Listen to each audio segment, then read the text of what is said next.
Hello my dear friends, आपके अपने YouTube channel global science IQ में आप सभी लोगों का मैं हार्दिक स्वागत करती हूँ। आशा करती हूँ आप सभी लोग बहुत ही अच्छे होंगे और आपकी स्टडी भी बहुत ही अच्छी चल रही होगी।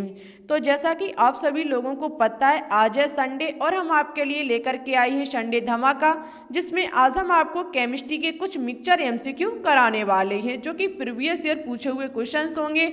आज आपको नीट के क्वेश्चंस भी देखने को मिलेंगे, तो आप सभी लोग आज के वीडियो को बिल्कुल भी स्किप मत करना, क्योंकि ऐसे ही क्वेश्चंस आपके एग्जाम में पूछे जाते हैं। सभी क्वेश्चंस को हम एक्सप्लेन भी करेंगे, तो आप सभी लोग आज के वीडियो को ज़्यादा से ज़्यादा अपने दोस्तों के साथ शेयर करें। वीडियो अच्छी लगे तो प्लीज़ इसे लाइक भी कर दें, और यदि अभी तक आपने हमारे चैनल को सब्सक्राइब ना किया हो तो प्लीज़ इसे सब्सक्राइब करके बेल आइकन को प्रेस ऑल पर क्लिक कर लें, जिससे कि हम जो भी वीडियो डालें आपके पास नोटिफिकेशन पहुंच जाए, वो भी सबसे पहले। तो फिर टाइम ना वेस्ट करते हुए बात करते हैं आज के फर्स्ट क्वेश्चन पर।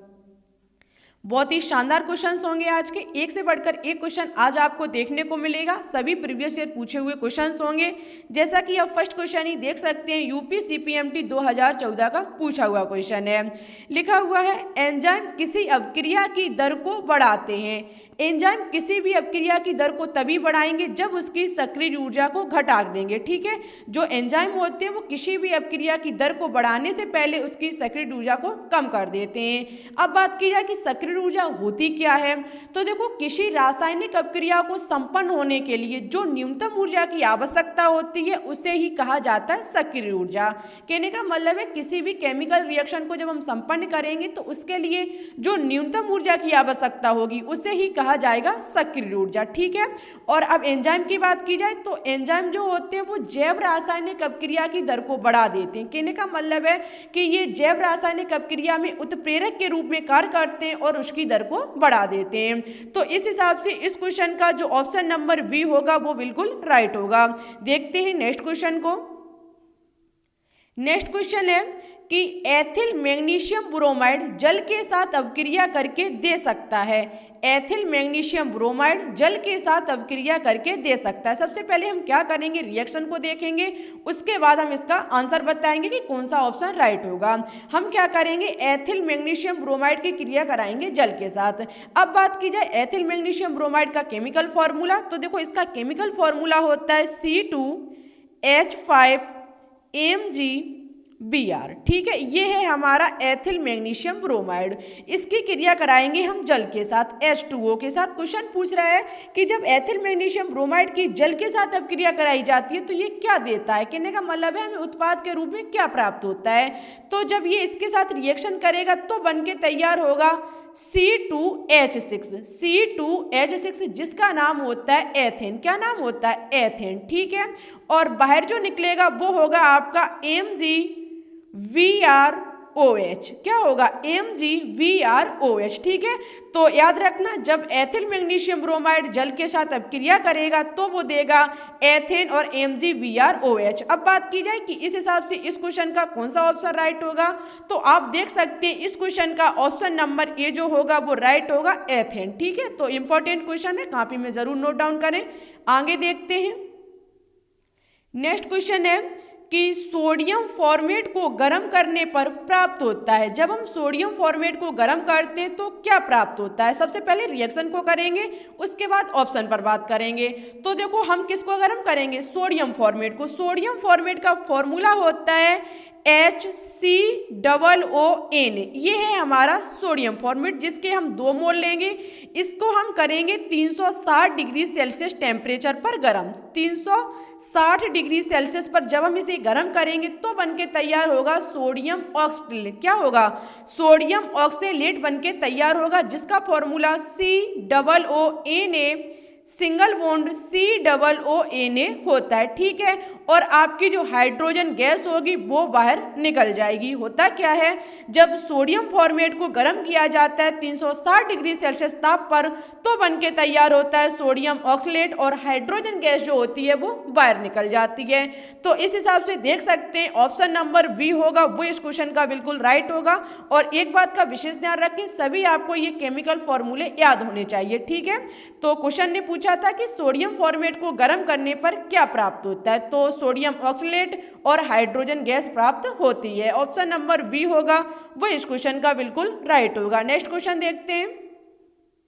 नेक्स्ट क्वेश्चन है कि शॉटकी दोष क्रिस्टल में देखा जाता है जब, शॉटकी दोष क्रिस्टल में देखा जाता है जब, तो आपको पता होगा शॉटकी दोष क्रिस्टल में कब देखा जाता है, जब जालक में समान संख्या में धनायन एवं ऋणायन लुप्त हो जाते हैं। किसी भी क्रिस्टल जालक में से जब समान संख्या में धनायन और ऋणायन अपना स्थान छोड़ करके क्रिस्टल जालक से बाहर निकल जाते हैं या फिर लुप्त हो जाते हैं तो उत्पन्न हुआ दोष शॉटकी दोष कहलाता है। ठीक है, इस हिसाब से इस क्वेश्चन का ऑप्शन नंबर डी जो होगा वो बिल्कुल राइट होगा। इंपॉर्टेंट क्वेश्चन है कि जब किसी भी क्रिस्टल जालक में से समान संख्या में से धनायन और ऋणायन अपना स्थान छोड़ करके क्रिस्टल जालक से बाहर निकल जाते हैं या फिर लुप्त हो जाते हैं तो उत्पन्न हुआ दोष शॉटकी दोष कहलाता है। ठीक है, नेक्स्ट क्वेश्चन को देखते हैं। नेक्स्ट नीट का पूछा हुआ क्वेश्चन है जो कि 2016 में पूछा गया था फेज 1 में कि किसी रासायनिक अभिक्रिया में उत्प्रेरक के योग से निम्नलिखित में से कौन सी मात्रा बदलती है। ये क्वेश्चन हम कई एक बार करा भी चुके। इंपॉर्टेंट क्वेश्चन है कि किसी रासायनिक अभिक्रिया में उत्प्रेरक के योग से निम्नलिखित में से कौन सी मात्रा बदलती है। तो देखो जो सक्रिय ऊर्जा की मात्रा होती है वो बदलती रहती है किसी भी रासायनिक अभिक्रिया में उत्प्रेरक के रूप योग से। यदि हम किसी भी केमिकल रिएक्शन में उत्प्रेरक डाल देंगे तो उस रिएक्शन का जो सक्रिय ऊर्जा होगी वो बदल जाएगी। और सक्रिय ऊर्जा अभी हमने बताई कि किसी भी केमिकल रिएक्शन को संपन्न कराने के लिए जो न्यूनतम ऊर्जा की आवश्यकता होती है उसे ही कहा जाता है सक्रिय ऊर्जा। और किसी भी हम रासायनिक अभिक्रिया में जब उत्प्रेरक को डाल देंगे, उत्प्रेरक का उसमें योग हो जाएगा तो सक्रिय ऊर्जा का जो मान होगा वो बदल जाएगा। ठीक है, आई होप आपको समझ में आ गया होगा। मन में किसी भी प्रकार का डाउट हो आप कमेंट कर देना, हम आपको फिर से समझा देंगे। ठीक है, नेक्स्ट क्वेश्चन है कि PCl3 जल से अभिक्रिया करके उत्पन्न करता है। देखो ज्यादातर आज आपको केमिकल रिएक्शन ही देखने को मिलेंगी। ठीक है, बहुत ही इंपॉर्टेंट केमिकल रिएक्शन आपको पार्ट वही ऑर्गेनिक केमिस्ट्री का जो पार्ट है तो हमने जैसा कि कह रखा है कि ऑर्गेनिक केमिस्ट्री तभी शुरू की जाएगी जब आप हमारे 500 प्लस सब्सक्राइबर कंप्लीट करा देंगे। ठीक है, तो देखो केमिकल रिएक्शन भी आपके एग्जाम में पूछी जाती है, ऑर्गेनिक केमिस्ट्री जिसे कहा जाएगा। तो ऑर्गेनिक केमिस्ट्री बहुत ही बारीकी से पढ़ाई जाएगी 500 प्लस सब्सक्राइबर कंप्लीट होने के बाद। जल्दी से जल्दी इस टारगेट को पूरा करा दीजिए जिससे कि आपकी जो ऑर्गेनिक केमिस्ट्री है वो शुरू हो जाए, क्योंकि उसमें भी वक्त लगेगा। बहुत ही बारीकी से लेकर के चलेंगे। IUPAC नाम ऑर्गेनिक केमिस्ट्री होती क्या है, कितने भागों में बांटा गया, किस प्रकार से IUPAC नाम को किस प्रकार से करेंगे, रिएक्शन को संतुलित किस प्रकार से करेंगे, सभी चीजों को उसी के अंतर्गत पढ़ाया जाएगा। ठीक है, तो क्वेश्चन पर बात करेंगे। क्वेश्चन है कि फास्फोरस ट्राइक्लोराइड जल से अभिक्रिया कर उत्पन्न करता है। जो हमारा PCl3 जब जल के साथ अभिक्रिया करेगा किस प्रकार से करेगा, ये हमारा PCl3, इसकी क्रिया हम कराएंगे H2O के साथ, मीन्स जल के साथ। तो हमारा बनके तैयार होगा H3PO3। इसका आपको नाम पता होगा, H3PO3 का नाम होता है आर्थोफॉस्फोरस। क्या होता है, आर्थोफॉस्फोरस। और आपका जो HCl होगा वो बाहर निकल जाएगा। तो याद रखना जब PCl3 की जल के साथ अभिक्रिया कराई जाती है तो H3PO3 बन के तैयार होता है और आपकी हाइड्रोक्लोरिक अम्ल जो होता है वो बाहर निकल जाता है। इस हिसाब से देखा जाए तो इस क्वेश्चन का ऑप्शन नंबर बी होगा वो बिल्कुल राइट होगा। ठीक है, करते हैं नेक्स्ट क्वेश्चन पर बात। बहुत ही इंपॉर्टेंट क्वेश्चन है, ओनली थोड़ा समझना आपको पड़ेगा। लिखा हुआ है कि नाइट्रोजन के लिए कौन सा कथन सत्य नहीं है। आपको असत्य कथन ढूंढना है कि नाइट्रोजन के लिए कौन सा कथन सत्य नहीं है, मीन्स कौन सा कथन असत्य है। सभी पॉइंट पर बात करेंगे। जैसे कि फर्स्ट लिखा हुआ है इसकी विद्युत ऋणात्मकता बहुत अधिक होती है। तो ये बात बिल्कुल सत्य है कि जो नाइट्रोजन होती है उसकी विद्युत ऋणात्मकता बहुत अधिक होती है। नेक्स्ट डी कक्षक आबंध के लिए उपलब्ध होती है। इसी पॉइंट को हम कुछ देर के लिए रोक रहे हैं। डी कक्षक आबंध के लिए उपलब्ध होता है, ये शायद अभी थोड़ा आपको समझने में डाउट होगा तो हम अभी आपको समझाएंगे। सबसे पहले हम सी को देखते हैं। सी पर लिखा हुआ है यह एक अधातु है, तो ये बिल्कुल राइट है। पी ब्लॉक में स्थान दिया गया है और यह एक अधातु मीन्स नॉन मेटल है। आगे इसके अणु का आकार छोटा होता है, तो ये बात भी सत्य है कि नाइट्रोजन का जो आकार होता है वो छोटा होता है। ठीक है, अब हम बात करेंगे, अब मेरा ये भी कथन सत्य है, ये भी सत्य सत्य और ये भी सत्य है। तो इस हिसाब से ऑप्शन नंबर बी का जो कथन है वो असत्य है। लेकिन है क्यों, इस पर अब चर्चा की जाएगी। जैसा कि डी कक्षक आबंध के लिए उपलब्ध होते हैं। तो सबसे पहले आप क्या करोगे, अब कक्षक के लिए आपको इलेक्ट्रॉनिक विन्यास करना पड़ेगा। हम क्या करेंगे, नाइट्रोजन का करेंगे इलेक्ट्रॉनिक विन्यास। नाइट्रोजन हमारा परमाणु क्रमांक होता है 7, ठीक है। इसका इलेक्ट्रॉनिक विन्यास 1s2 2s2 2p3 निकल के आएगा, ठीक है। और इस किस में जा रहा है, ये पी उपकोष में। किस में जा रहा है, पी उपकोष में। पी को आपको पता है कितने कक्षक होते हैं, 3 कक्षक, और 3 कक्षक में इनके इलेक्ट्रॉन को भरे जाएंगे। कहने का मतलब है कि डी कक्षक आबंध के लिए उपलब्ध होते हैं। तो ये बात गलत है, क्योंकि नाइट्रोजन के लिए कौन सा कक्षक होगा, पी कक्षक। कौन सा कक्षक, पी कक्षक, ठीक है। तो ये पी कक्षक आबंध के लिए आवश्यक होते हैं। जब आप इलेक्ट्रॉनिक विन्यास करोगे तभी आपको पता चलेगा कि अंतिम इलेक्ट्रॉन किस उपकोष में प्रवेश कर रहा है, और वो जिस उपकोष में प्रवेश करेगा वो उसी का कक्षक माना जाएगा। तो इस हिसाब से इस क्वेश्चन का जो ऑप्शन नंबर बी होगा वो राइट होगा, लेकिन ये कथन जो होगा वो असत्य होगा, ठीक है। आगे बात करते हैं। आगे क्वेश्चन नीट 2013 का पूछा हुआ क्वेश्चन है, इंपॉर्टेंट क्वेश्चन है, थोड़ा आपको समझना पड़ेगा। बहुत ही घुमा करके क्वेश्चन लिखा हुआ है कि निम्न में से कौन सा लैंथेनाइड आयन प्रतिचुंबकीय है। आप शायद इतने बड़े बड़े क्वेश्चन को देख करके शायद डर जाते होंगे और आप क्वेश्चन को छोड़ देते होंगे, लेकिन यदि समझ गए तो बहुत ही छोटा क्वेश्चन है, ओनली आपको पकड़ना पड़ेगा। और इजी भी है, क्योंकि इसमें परमाणु क्रमांक दे रखे हैं, बहुत ही आपके लिए इजी कर दिया गया है। लिखा हुआ है नीट 2013 का पूछा हुआ क्वेश्चन है, अंदाजा आप खुद ही लगा सकते हैं कि कितना इंपॉर्टेंट क्वेश्चन है। कि निम्न में से कौन सा लैंथेनाइड आयन प्रतिचुंबकीय है। सबसे पहले जो नीचे आपको ये आयन दिए गए हैं ये सभी लैंथेनाइड आयन है, ठीक है। और प्रतिचुंबकीय की बात की जा रही है। अब आपको पता होना चाहिए प्रतिचुंबकीय हम किस प्रकार से ज्ञात करते हैं। जब हमने आपको डी ब्लॉक एलिमेंट्स वाला चैप्टर पढ़ाया था, टॉपिक पढ़ाया था, वह हमने आपको बहुत ही डिटेल से समझाया था कि प्रतिचुंबकीय और अनुचुंबकीय है क्या। तो देखो, किसी भी यौगिक या फिर आयन का यदि हमारे किसी भी यौगिक या आयन युग्मित हैं तो वो हमारा यौगिक या आयन प्रतिचुंबकीय कहलाया जाएगा। यदि किसी भी यौगिक या आयन के इलेक्ट्रॉन युग्मित हो गए तो वो हमारा आयन या फिर यौगिक क्या कहलाया जाएगा, प्रतिचुंबकीय। और यदि किसी भी आयन या फिर यौगिक के इलेक्ट्रॉन अयुग्मित है, मीन्स वो जोड़े उनके सब पूरी तरीके से जोड़ा बना हुआ नहीं है, तो वो आयन या फिर यौगिक हमारा अनुचुंबकीय कहलाया जाएगा, ठीक है। और क्वेश्चन पूछ रहा है प्रतिचुंबकीय के नीचे दिए गए आयन में कौन सा हमारा प्रतिचुंबकीय होगा, ठीक है। तो यदि हम इस प्रकार से सभी की निकालेंगे तो शायद आपके लिए क्वेश्चन बहुत ही लंबा हो जाएगा और वीडियो भी हमारी लंबी हो जाएगी। तो ऐसा ना करके हम डायरेक्ट आपको इसका आंसर बताएंगे और उसी ही आंसर पर हम चर्चा करेंगे। तो देखो, इस क्वेश्चन का जो ऑप्शन नंबर डी होगा वो राइट होगा, YV2+, जिसे कहा जाता है इट्रियम। क्या कहा जाता है, इट्रियम। अब बात की जाए, यहाँ पर सभी के इलेक्ट्रॉनिक परमाणु क्रमांक भी दी गई है, एटॉमिक नंबर, जिसे CE का 58 है, SM का 62 है, EU का हमारा 63 है और YV का हमारा 70 है, ठीक है। और मैंने बता दिया इसका ऑप्शन नंबर डी होगा वो राइट होगा।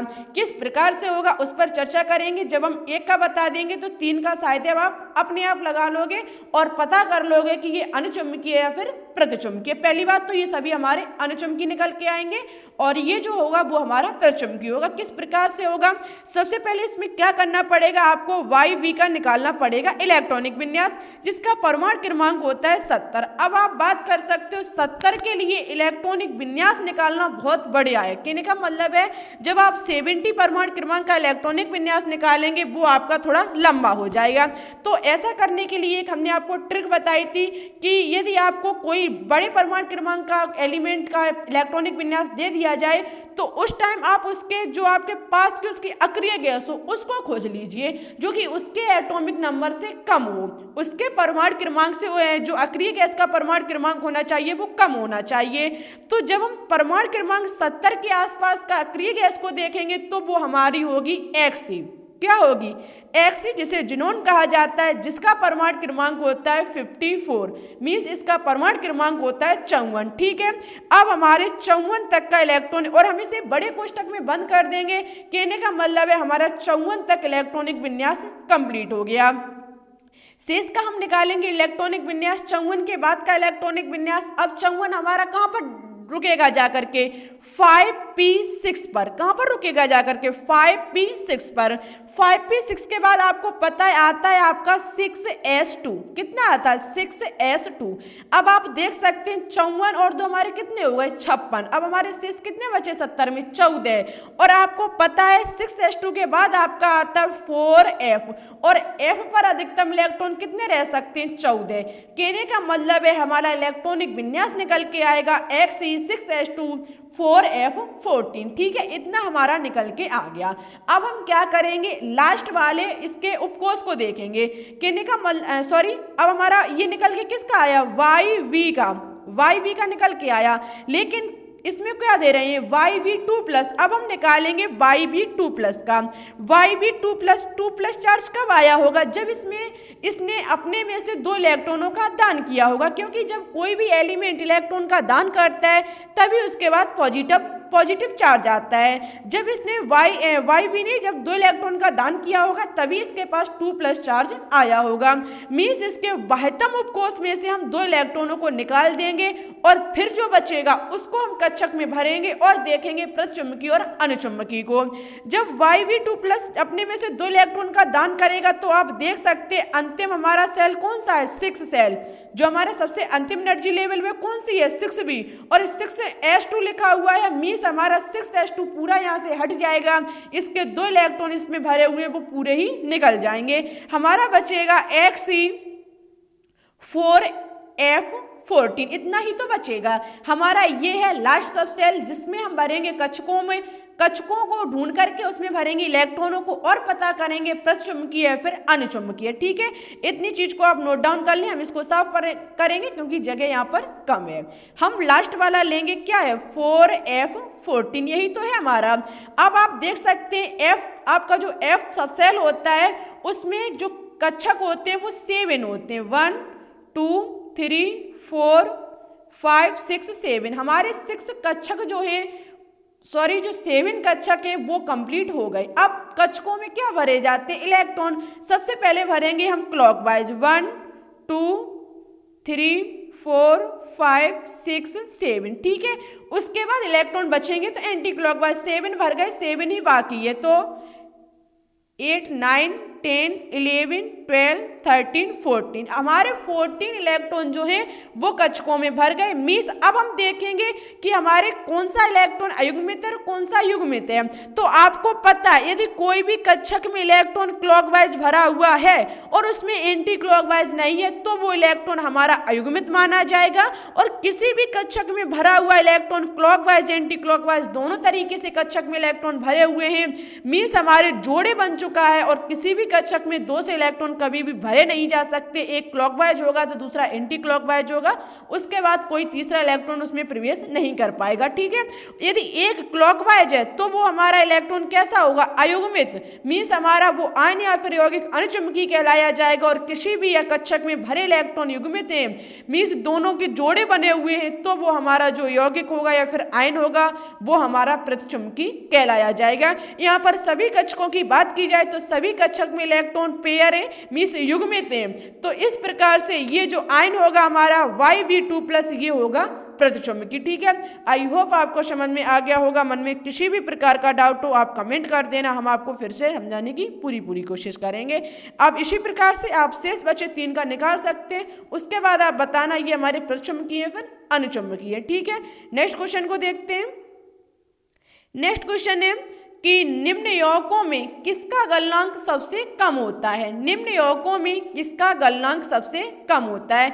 आप देख सकते हैं सभी यहाँ पर Cl2 Br2 I2 F2 means सभी यहाँ पर आप हेलोजन परमाणु के एलिमेंट का यौगिक देख सकते हैं। और आपको पता है हेलोजन परमाणु का आकार बढ़ता है वैसे ही हैलाइडों का गलनांक जो होता है वो कम हो जाता है। आपको पता है किसी भी वर्ग में ऊपर से नीचे जाने पर जो आकार होता है वो बढ़ जाता है और सबसे पहले हमारा फ्लोरीन, उसके बाद क्लोरीन आता है, उसके बाद ब्रोमीन आता है, उसके बाद आयोडीन आता है। तो जब हम किसी भी हैलोजन परमाणु का जो आकार बढ़ेगा तो उसका गलनांक जो होगा वो कम हो जाएगा, और कम हो जाएगा तो सबसे कम किसका होगा, I2 का, मीन्स कैल्शियम आयोडाइड का।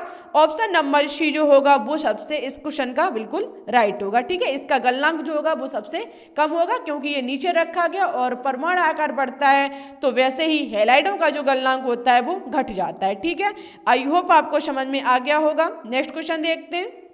नेक्स्ट क्वेश्चन आपके लिए होमवर्क है, जो कि नीट 2016 का पूछा हुआ क्वेश्चन है। बहुत ही समझने का क्वेश्चन है, ज़्यादा बड़ा नहीं है, देखने में बड़ा लग रहा होगा लेकिन क्वेश्चन बड़ा बिल्कुल नहीं है। यहाँ पर कुछ एलिमेंट दिए गए हैं जिनके साथ साथ परमाणु क्रमांक भी दिया गया है, जिसे परमाणु संख्या कहा जाता है। आपको इसी प्रकार से इसका इलेक्ट्रॉनिक विन्यास करके बताना है कि इन तीनों का जो इलेक्ट्रॉनिक विन्यास होगा वो कौन सा होगा। मीन्स ऑप्शन नीचे दिए गए हैं, कौन सा ऑप्शन राइट होगा वो आपको कमेंट बॉक्स में कमेंट करके बताना होगा। ठीक है, यहाँ पर अक्रिय गैस को शामिल करके इलेक्ट्रॉनिक विन्यास को निकाला गया है। तो आप इस क्वेश्चन का आंसर कमेंट बॉक्स में कमेंट करके जरूर दें, और वीडियो कैसी लगी कमेंट बॉक्स में कमेंट करके जरूर बताएं। वीडियो अच्छी लगे तो प्लीज़ इसे लाइक भी कर दें, और यदि अभी तक आपने हमारे चैनल को सब्सक्राइब ना किया हो तो प्लीज़ इसे सब्सक्राइब करके बेल आइकन को प्रेस ऑल पर क्लिक कर लें, जिससे कि हम जो भी वीडियो डालें आपके पास नोटिफिकेशन पहुंच जाए, वो भी सबसे पहले। आज की वीडियो कैसी लगी, क्वेश्चंस कैसे लगे, कमेंट बॉक्स में कमेंट करके जरूर बताएं। ठीक है, फिर चलते हैं, आज के लिए बस इतना ही। Thanks for watching this video. जय हिंद, जय भारत।